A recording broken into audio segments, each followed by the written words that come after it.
Hi, welcome to Pep Talk. My name is Cynthia Elliott with Northwest ISD Family Involvement, where our mission is to partner with parents for their child's optimal development. Let's start today by acknowledging that you are the expert on your children, that you know them better than anyone else. And so you're going to know how to best implement today's topic. So we're going to reflect on the topic of how to teach your child to be resilient and vulnerable and why both are so important. Through this process, we'll validate a lot of the wonderful things you're already doing. And so parents, we can celebrate those things, pat ourselves on the back because parenting is hard. So when we can take the time to look at the good things we're doing, oh my goodness, that's so encouraging. But then I'm going to also encourage you to grow in a couple areas. You'll possibly identify a big old list of things that you can do to help your child in this area, but don't overwhelm yourself with that. Choose some things that are realistic and that you can create a plan for and then implement for your child's resiliency growth. We're going to explore the attributes of a resilient child. What are the characteristics of a child that tends to be resilient? And then you can think about your own child and how they might have those attributes or how we can encourage those attributes. We'll also identify the protective factors, so things that are in our lives and our family life that seem to be very helpful for resiliency and building that in our children. We want to better understand our role as a parent, right? That would be why you're taking the time to explore this topic with me today and how we can help build our children's resiliency. And then a little twist in our webinar today is that, we're going to look at vulnerability and how it's actually a strength and part of building resiliency. I love looking at just amazing historical factors and see how they went on as adults to do these incredible things, yet they came from extremely challenging childhoods. So Harriet Tubman, simple wrap up on her life was she grew up on a plantation as a slave, severely whipped, just terrible, terrible experiences. She found a way to escape. And then as soon as she got up north, she just felt on her heart that she needed to go back and help others escape. And she went on to save hundreds of lives. And Abraham Lincoln, his mom died as a child, when he was a child, and he really struggled with school and formal education, but his stepmom was his champion and believed in him and encouraged him to learn. And of course, he became one of our presidents.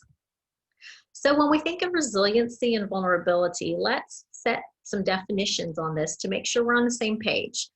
When I think of resiliency, I think of just pushing through the hard things in life and coming out as a better person and even with some more skills. So it's being able to adjust and adapt. And then vulnerability, sometimes we think of that as like a weakness, but really it's having the strength to expose ourselves to challenges so that we can experience a lot of rich things in life. Brene Brown isn't one of the experts on vulnerability. She's studied it a lot, and she says that it's having uncertainty in your life and even having risk and emotional exposure. So we'll explore that a little more at the end of the webinar. So let's dig deep into resiliency. I've used Bonnie Bernard's book on resiliency. She spent years studying it, and she came up with 4 attributes that tend to be found in resilient children. So the first attribute, we'll look quickly at the attribute and then look at all of these things that we can do as a parent to encourage that in our child's life. So the first attribute is a strong sense of social competence. So that includes the ability to have empathy and caring and flexibility, adaptability, a sense of humor. They have effective communication skills and tend to create positive relationships with people. So look at the list, parents. So we're not going to read through all of them, but y'all take a second to look at that on the right-hand side.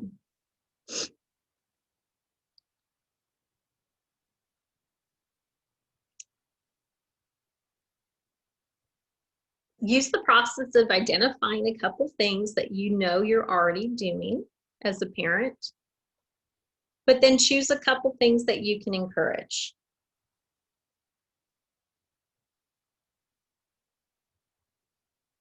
Good social skills, friendships, respectfulness, teaching our kids to value everybody, that everyone is of significance. That doesn't mean we need to be friends with everyone, but that we value the people that we come across and teach them and treat them with respect. Number 6 is of special importance because I think today we have too many throwaway relationships. If a child experiences a difficult or conflict with a friend, they just kind of are like, well, this is too hard to fix, so let me just get a new friend. And we actually really want to encourage our children to repair those rifts. And so for me as a parent, that means, hey, what's your part in this? What happened? Is there something you need to tell them, express your own feelings on? Do you need to ask for forgiveness? Do you need to give forgiveness? Don't hold a grudge. Those are all important things about maintaining friendships after there's been a conflict. So again, choose something that maybe you're like, you know what, I need to allow my child to have more friends over, or get them involved in things that are exposing them to the ability to build friendships. All right, attribute number 2 is good problem-solving skills. So resilient children tend to be able to make decisions and identify the problem and work through those things. So we'll look at the list, parents, and some of this is challenging. And again, we want to validate the great things we're doing, but then also look at a couple things we can improve on. And so one thing in the list that I like to point out is, how we encourage them to experience challenging experiences.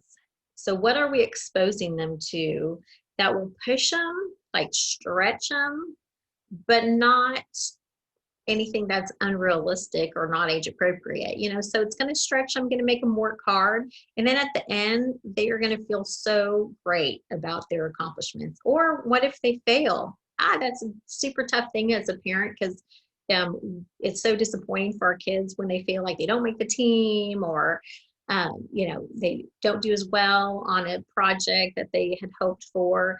But let them experience those and actually normalize it, that this is all part of life and we might not have been ready to be on that team.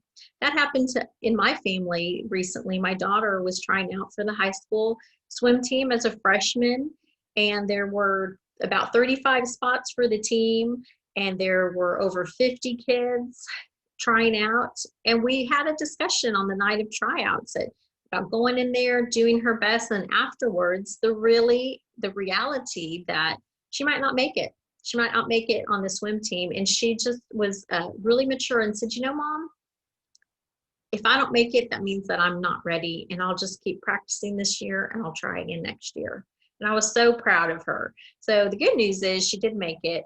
We're super proud of her, but she was okay with the thought of not doing it, of not making it. And so that's just a huge celebration in our family.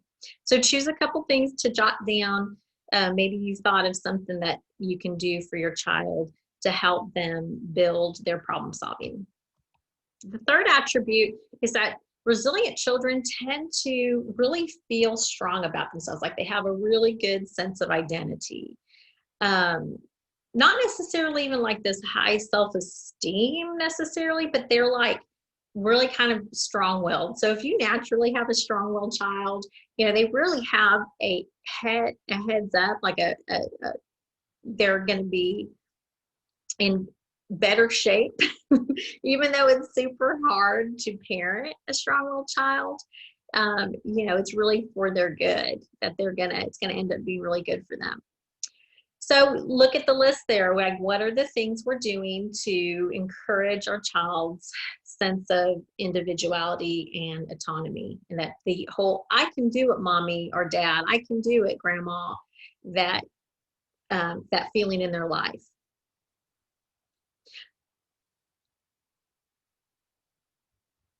I think one of the best things we can look at is giving them responsibilities.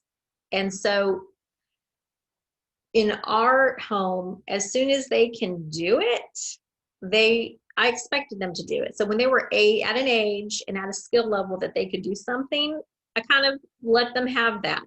And actually, it's a wonderful feeling. For example, like laundry. For us and our family, when they went into middle school, they were in charge of their own laundry. So we had a whole, hey, this is how you use the machines, this is how you separate clothes, this is how much detergent you use, all that good stuff. And then they were expected to keep up with their own laundry. So as myself and my husband, we were thrilled to pass that over on to them. And it really builds their independence and sense of autonomy. So think about something. What is something that your kiddo would need to be working on to develop their independence, help them build self-discipline in order to feel a sense of their own independence? All right, attribute number 4 is a sense of purpose for the future. How big is this, right? This is huge. So it goes hand in hand with their sense of independence for sure, because then they can feel like I can do this. So this is back to allowing them to dream big. I love that thought of that. Nothing's impossible with some creativity and some grit and hard work, right? So your child, if this is going to be something that just doesn't come easy to them, or some kids are just for some reason or another born with a wonderful sense of self-esteem. So children need to feel like they have purpose. They need to believe that each day has something to give them and something for them to work for. And they need a sense of direction. So what are the things you're doing on that list already? I'm sure you're your child's biggest fan. They need to hear you cheering them on. But do they know what it means to have self-talk, positive self-talk? Maybe that's something you just have a conversation with them about what it means to build themselves up. And that's a gift we can give them so that they can go into adult life thinking positively of themselves, even when they've made mistakes, even when things are down, but they think positively of themselves to be able to build themselves up, to encourage them to try harder and keep on pushing through. So what goals do your kiddos have? What are their dreams? Love the thought of dreaming big with our kids. All right, finally, we're going to move on to the protective factors that tend to be in our child's life that encourages resiliency. So these are things that you can look to see, what's this look like currently in your child's life, but then how can you encourage this to be even a bigger factor in your child's life? So the first one that Ms. Barron talks about is having the presence of a caring and supportive adult. And so when we think of this, we should, as parents, be one of those, right? Those caring and supportive adults in our child's life. But I would encourage you to extend that out. Who else could that be? Is it a coach? Is it a teacher? Is it a Girl Scout leader? Is it a neighbor, an uncle? There's so many different ways that we can encourage other people to pour into our children's lives in a safe way, of course. So caring and supportive adults do these things on this list, right? So look that over. And when you think of the person in your child's life who does this, let's definitely encourage that through just, appreciation to that person and just letting them know how much you appreciate that they're taking the time to pour positivity into your child's life. Maybe it's something that, as you recognize as a busy parent, that there's something on here, maybe we need to step up and do a little bit more. And so jot that down and think about ways you can say, give your child more encouragement or provide more positive feedback. So how are you intentionally surrounding your child with caring and supportive adults? Again, we know you are as a parent. That's definitely one of our biggest jobs is to cheer our kids on. But who else? Who else is in your child's life? Maybe they need to get involved in something. Maybe it's a sport or lessons or a way to volunteer in the community, something that would put them around good people. It doesn't have to cost money. Maybe it's part of joining a faith organization that would put your child around positive people. Whatever that would look like, um, consider adding on other people into your child's life who's going to be positive. All right. The second protective factor is that we need to have high expectations for our kids, not things that are unreachable or that are unrealistic, but things that are gonna make them stretch and push themselves and work hard. And then at the end of that, oh my goodness, it feels so good. Or again, if they fail at something, they're going to work through that process of normalizing. Remember that failure is definitely part of life. And then what do we learn from it? And what can we do to improve in that area? So here's the aspects of setting high expectations for your child. So look over this list and think about the things that you're already doing. I think one of the harder things that for us is being consistent in the routines and structure and that we have in our home, but we can work on that. I mean, it's just a choice that we have to make and push through our tiredness, right? And I know for me at night, that's when I'm like, oh, whatever, go ahead and maybe I see them doing something that's not particularly part of our family routine, and I just kind of let it slide. And that's life, that's going to happen. But in general, we want to try to be as consistent as possible. And I think a lot of this comes back to just communicating with our children about our expectations, because you know what, they just might be like going and just doing life without having a lot of talks about what our expectations are for their home and for the school and community. And sure, that's part of, we don't want to definitely have so many talks that we're putting a lot of pressure on them, but setting realistic expectations is healthy. I mean, that's what they're going to have at school, and eventually in a job, they're going to have expectations set out for them. And so we can get them used to that in their home life and prepare for what that looks like to have high expectations and meet those. So yeah, just reflect a minute. What are you doing to encourage your child's to have high expectations of themselves? I love the thought of what age does this start? That goes back to what I mentioned earlier about, when they're able to do something, encourage that and then expect it. So if you're unsure of what those things might be, there are a lot of resources out there that help you understand your child's developmental stage. And so the American Academy of Pediatrics will have a wonderful list of, hey, this is what a 3-year-old does, or hey, this is what a 7-year-old can do, or even like a teenager, this is what you can expect from the teenage years. So I encourage you to look at those things if you're unsure about what expectations to set for those ages. Those are really enlightening, and then you can have a better understanding of what to expect and just understand your child at that age anyway, and then move forward to stretching them to grow through each stage of life. Again, stretching them, but not breaking them.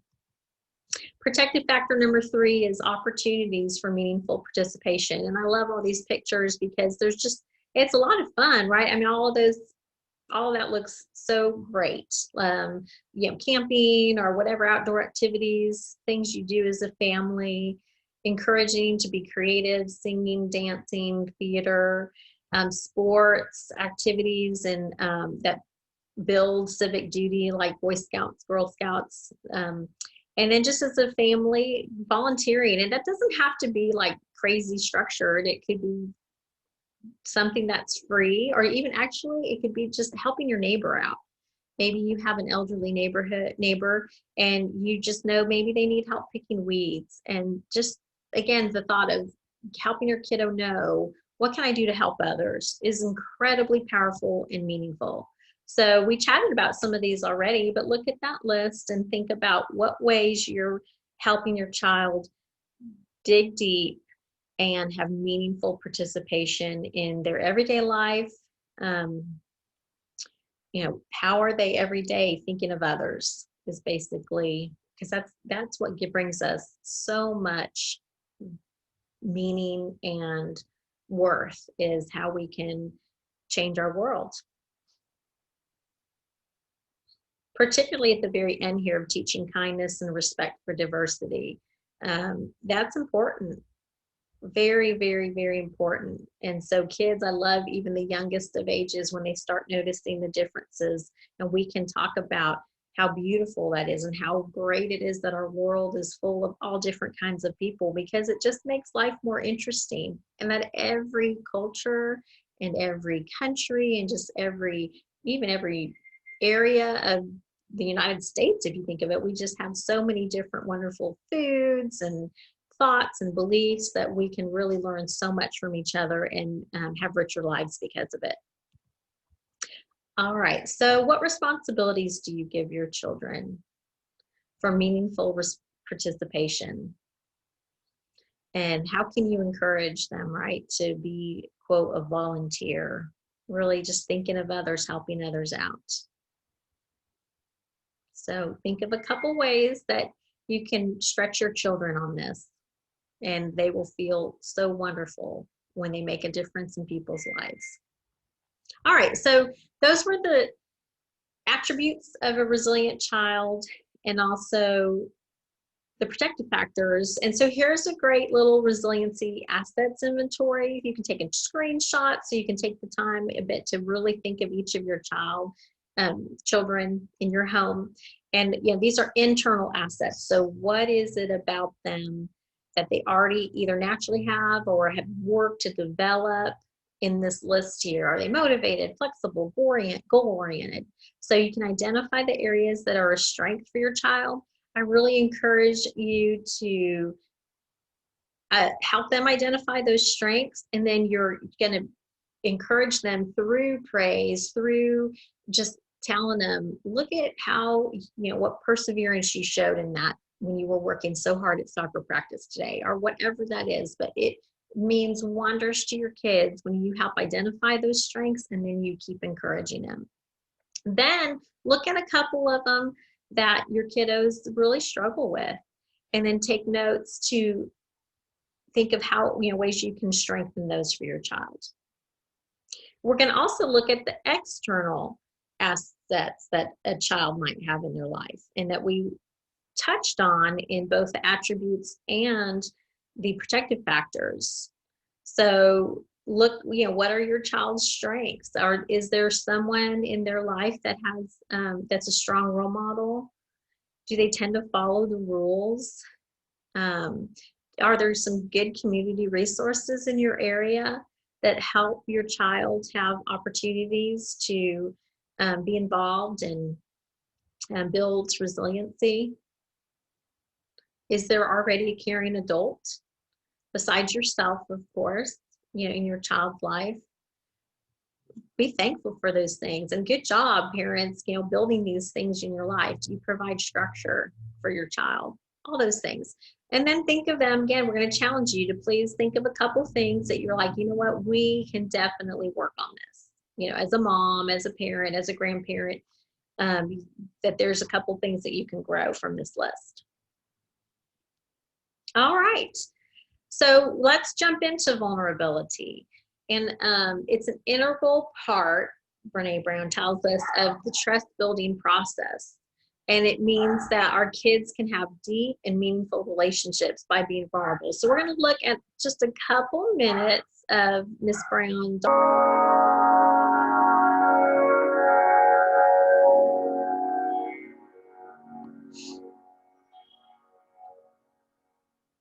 We think about vulnerability as a dark emotion.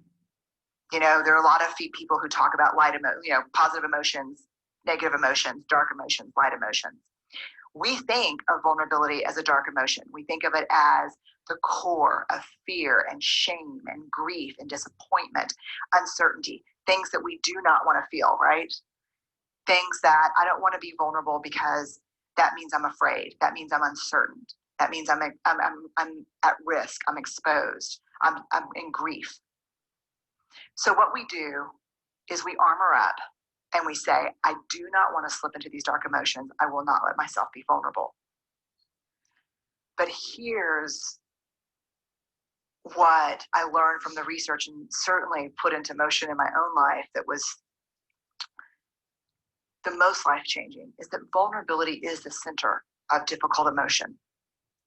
But it's also the birthplace of every positive emotion that we need in our lives.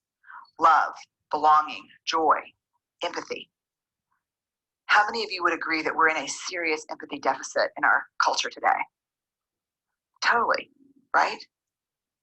No vulnerability, no empathy.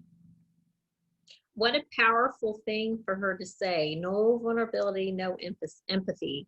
And so I encourage you to go look at some of Brené Brown's resources. It's very powerful things. It's definitely a different way to look at things. But basically, I love just her facts there of saying that vulnerability is the center or the start of love and joy and feeling excited about things. You have to be vulnerable. So you think of ways that, oh my goodness, we have to be vulnerable. And so in the blue section here, those are all things that take a lot of just guts to do, right? Even sometimes, like, I love standing up for myself. Now, some people are just naturally just have that ability. But for some of us, man, it took some serious guts to stand up for myself, to my boss, or to a friend who was maybe taking advantage of my generosity or whatever. So really, opportunities that really, if I wasn't vulnerable and made myself push through my fear of doing that, I wouldn't have gotten the end result of either a better relationship or a better working atmosphere or whatnot. So look at those lists, that list of ways we know our child's going to face that vulnerability.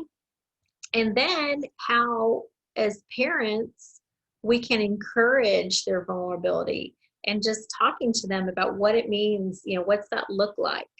And how do we identify the fear aspects in our life, but then and express that but push through that so we can make it to the other side. So do you see how vulnerability ties right in with resiliency? And there are times in life we're going to be forced to be vulnerable. Like the whole speech class from your first time. Oh my goodness, it's public speaking. I think kids are better at that now with how much they make their own videos and do all that they're a little better about public speaking than maybe our generation had been. But still, it is frightful to get up in front of friends, and they're going to be forced into very vulnerable situations. But boy, if we can teach them how to have the skills to make the best of those situations and come out on the other end of that as a better person, then we are giving our child a true gift. So I want to end today's reflection and chat with Brené Brown's Wholehearted Parenting Manifesto. Read through it with me, and let's just see how powerful our presence is in our children's life. So sit back and just let these words sink in. Again, say them out loud with me, or let me just read them over you. Brené Brown says, and she wrote this for her children. She says, above all else, I want you to know that you are loved and lovable. You will learn from this. You will learn this from my words and actions. The lessons on love are in how I treat you and how I treat myself. I want you to engage with the world from a place of worthiness. You will learn that you are worthy of love, belonging, and joy every time you see me practice self-compassion and embrace my own imperfections. We will practice courage in our family by showing up, letting ourselves be seen, and honoring vulnerability. We will share our stories of struggle and strength. There will always be room in our home for both. We will teach you compassion by practicing compassion with ourselves first, then with each other. We will set and respect boundaries. We will honor hard work, hope, and perseverance. Rest and play will be our family values as well as family practices. We'll learn accountability and respect by watching me make mistakes and make amends, and by watching how I ask for what I need and talk about how I feel. I want you to know joy, so together we will practice gratitude. I want you to feel joy, so together we will learn how to be vulnerable. When uncertainty and scarcity visit, you will be able to draw from the spirit that is a part of our everyday life.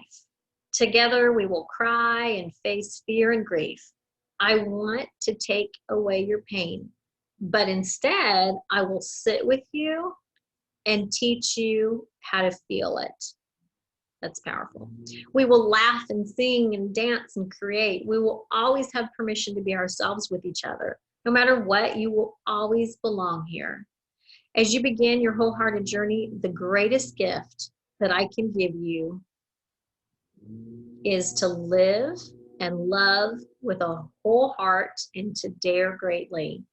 I will not teach or love or show you anything perfectly, but I will let you see me, and I will always hold sacred the gift of seeing you, truly, deeply seeing you. That's available on Brene Brown's website. So she has lots of free resources. You can go and print it out in all sorts of pretty fonts and colors and backgrounds. So if that spoke to you, I encourage you to look that up and print that out for your own reflection. All right, so that is it for today. Thank you for joining me and taking the time to check in on this aspect of building our children's vulnerability and resiliency. Here are my resources that I use: Brene Brown's Daring Greatly and also the Resiliency book by Bonnie Bernard. Practical Parent Education is also a tool that helped with our information today. So again, I'm Cynthia Elliott, and my website you can get to by emailing me at celliott@nisdtx.org. Please join us for another NISD Pep Talk soon.